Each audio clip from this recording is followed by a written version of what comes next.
Rev up your engines! Today I'm going to talk about 5 SUVs that won't go 100,000 miles reasonably trouble-free. Now SUVs are getting more and more popular. Look at Ford.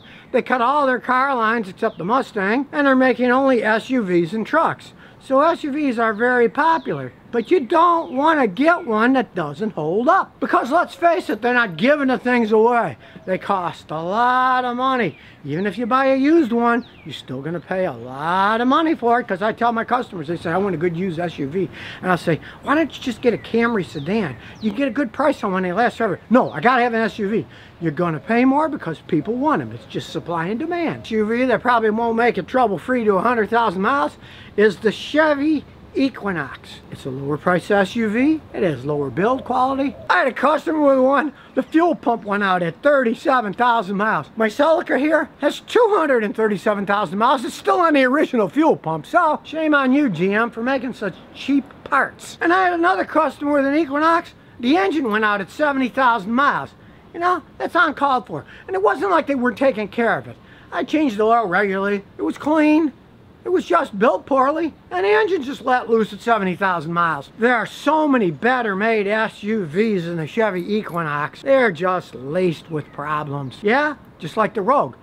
They cost less, they're a cheaper SUV, but you don't get what you don't pay for. Now another SUV is the Nissan Rogue. Yeah, it's a cheaper SUV, and it certainly is cheaper made. So the old saying, you get what you pay for, kind of fits here, although it would be, you don't get what you don't pay for, because it's a cheaper SUV. Typical of Nissan in general since Renault took over, CVT transmission problems up the wazoo. The CVT transmissions in these are so bad that Nissan doubled its warranty from 5 years to 10 years. Maybe they'll fix it for free when it goes out, but I'm saying it's not going to last 100,000 miles. And they're pretty much telling you it probably won't. But I got to give it to Nissan because since they doubled the warranty from 5 years to 10 and 60,000 to 120,000 miles, at least if you are stuck with one and the transmission breaks at 110,000 miles, hey, they got to fix it for free at least. And they have a recall on them for a fire hazard that the anti-lock brake pump can leak fluid on a circuit board and start a fire. Hey, who wants a vehicle like that? Maybe they shouldn't call it a Rogue,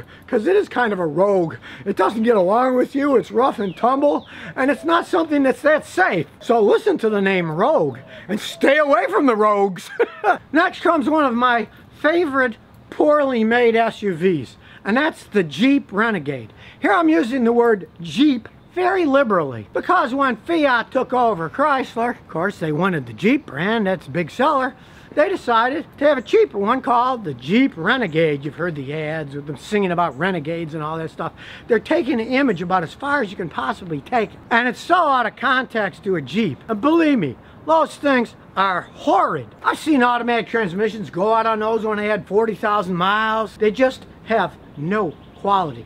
And they're no relationship to actual Jeep at all. They're Italian cars. And let's face it, the original Jeep made by Willys Overlander, hey, they helped win World War II.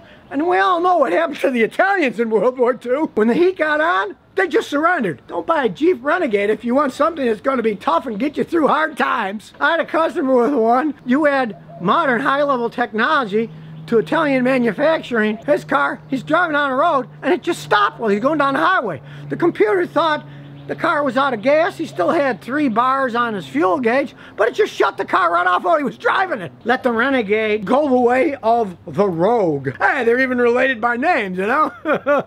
Stick to something that's going to last longer, isn't going to fall apart, and isn't going to put your life at risk while you're driving it down the road. Now, one that I feel certainly won't make it 100,000 miles trouble-free is the Lamborghini Urus. Yes. Believe it or not, Lamborghini now makes an SUV. Even they've jumped into the fray. Granted, they start at $200,000.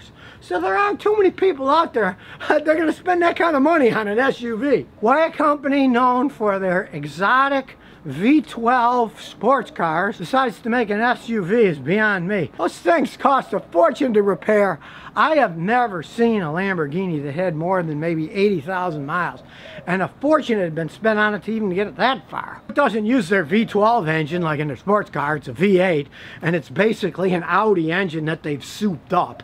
They added modifications to it, but it's basically a German engine. It's an Italian exotic car maker. I would stay away from their SUV. Now, the last SUV that probably won't make it trouble-free to 100,000 miles is the Chrysler Aspen. Now, yes, they don't make them anymore, and for many good reasons. They were horrible SUVs. They were based on a Dodge Durango, really. And not only do they not make the Dodge Aspen, they even shut down the factory that made them. That says something, you know? Bad enough when they stopped making a model, but when they shut the entire factory down, that tells you there's problems going on here. I had customers with Aspens. Every time it rained, it seemed, the car wouldn't start. They had electric problems, the rain would get inside the electronics and they wouldn't run. They're supposed to be sealed for rain, you know? My Toyota's starting to rain, they never had any problems with that. They had all kinds of problems. Some of them, you'd fill them up and the evap system would be messed up, so it would shoot raw vapor and the engine would stall out or jerky after you fill it up and drive around. I mean, that's just the tip of the iceberg. Basically, they were poorly made vehicles that just did not hold up over time. And no big surprise here that 2 on my list of 5 SUVs that won't go 100,000 miles are sold by Fiat Chrysler. And that 2 of them are basically Italian cars, the Lamborghini and the Jeep Renegade, a Fiat in disguise. But at least now you know 5 SUVs that you should stay far away from if you value your money, because certainly SUVs seem to be the future of cars in the world. Don't have a nightmarish future and buy one of these 5 SUVs. So if you never want to miss another one of my new car repair videos, remember to ring that bell.